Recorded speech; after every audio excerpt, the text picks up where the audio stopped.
Good Tuesday morning. I'm Tina Jennings.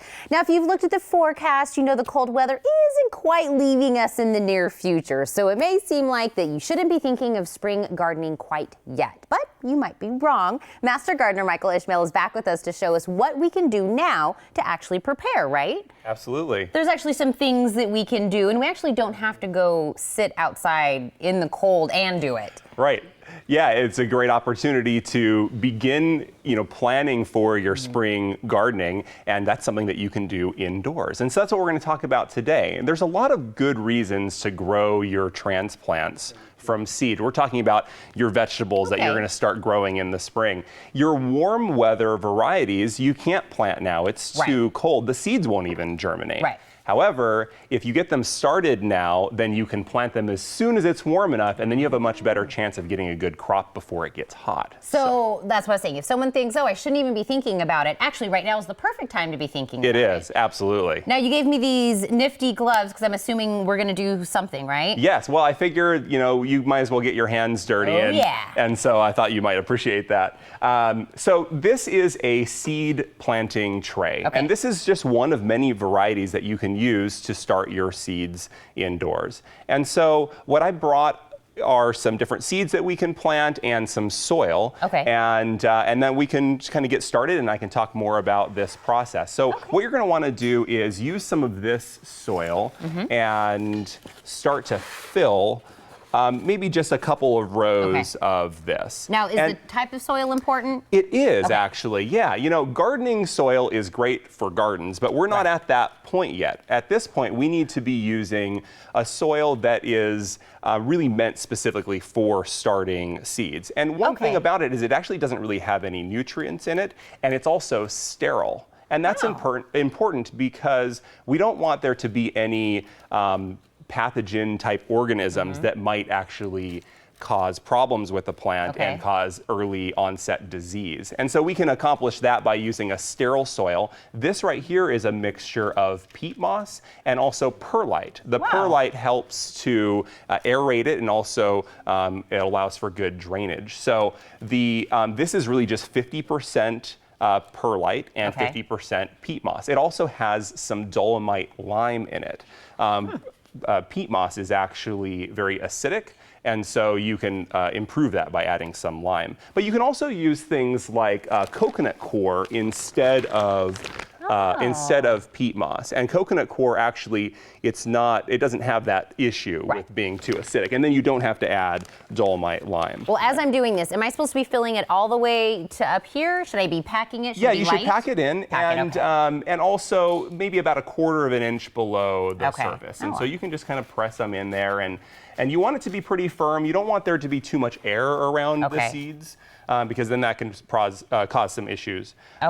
Now, when I'm doing this, and we're talking about vegetables, that's what you said we're going to be talking about. Is there also a specific type of vegetable we should be thinking about? Well, really at this time, I'm most thinking about tomatoes and peppers. With tomatoes, I get asked about tomatoes a lot because it's something that people do have some difficulty growing here. And the biggest reason is that tomato pollen actually dies at about 90 degrees Fahrenheit. So what happens is if we plant these too late in the season, then it gets hot in May and June, and we have a nice big beautiful plant but no actual fruiting tomatoes. So we want to get a jump start on the season by starting these now and get a nice healthy plant so that by the time there's no more risk of frost, which on average is mid-March, but it can be earlier. I think last year it was like the end of February, Then we can get those in the ground then and get a really good jump start. Another thing to think about with tomatoes is how long it takes for that plant to get to harvest.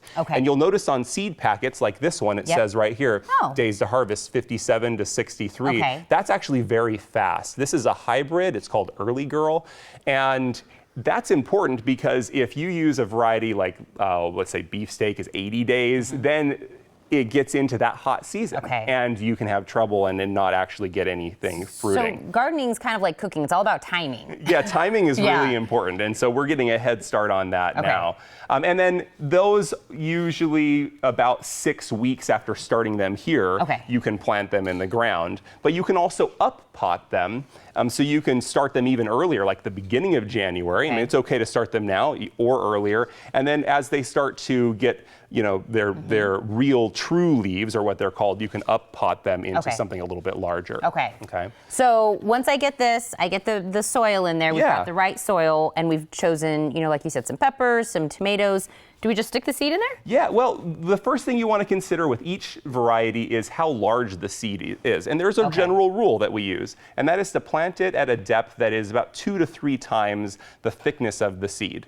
So, for something like this, this early girl, you can figure 2 times that size. It's pretty easy to visualize. And you can even use something like this to kind of create a little, opening. And then you can drop the seed in that spot. There we go. And cover it up and kind of pack it in. You can go ahead and put that baby in there. Yeah. That's going to be mine. Everybody remember that one's mine. Yeah. Well, Michael, I know we have so much more to go over and what to do once it's out there and everything, but we've run out of time. But I know you'll come back and we'll kind of pick it up from here. But at least we've got everybody started today with getting this done inside their house. Right, and put it in a sunny location so that it has some warmth. These seeds need to be at about 70 to 80 degrees really to germinate. And call the plant clinic and take advantage of what we have there. Also, come join in on a class on Saturday from 9:30 to 11:30 where we're going to be talking about raised bed gardening and building soil, and there are a lot of opportunities to learn these things. You always have such great stuff. I'm going to remind them about that class, and also they can do the garden tours. We can't forget about that also. The free garden tours take place every Wednesday and Saturday. That's at 9 a.m. And as we were talking about, the raised bed gardening class is coming up this Saturday at 9:30 a.m. To learn more, log on to extension.arizona.edu/Pima or call 626-5161.